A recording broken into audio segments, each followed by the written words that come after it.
How then do we manage to boost our exports if the local production, which majorly depends on the loans that we get from the commercial banks, and those loans now, you see the way the rates are so high.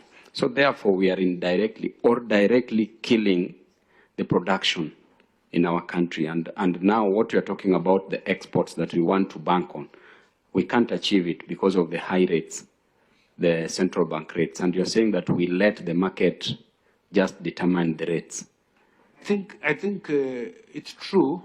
Monetary policy has been tightened, and it has been tightened to respond to the circumstances that we were in.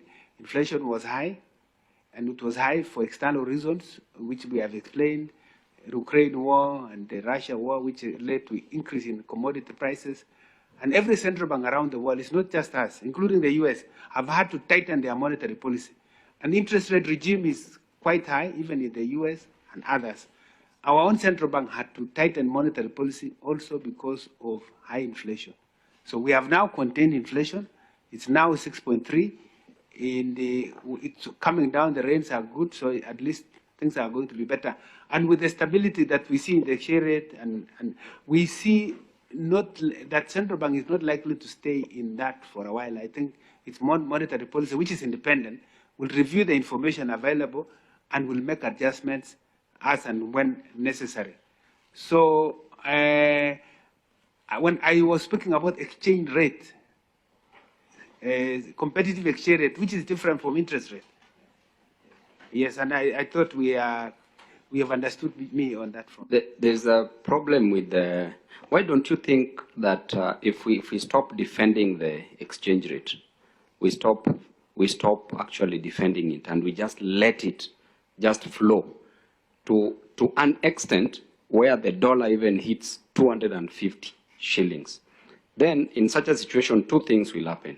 Number one thing that will happen is that our debt will balloon. Just listen, Mheshimiwa, this is serious economics. Yeah, and you will get to know about it here.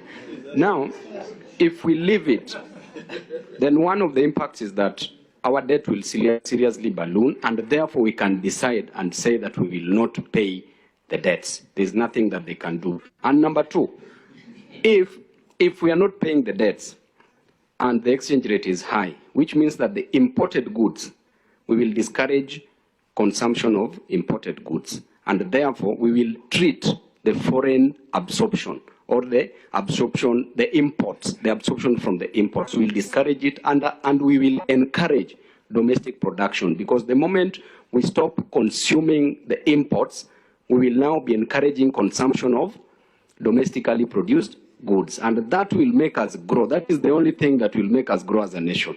Shimiwa, do you understand? Yes.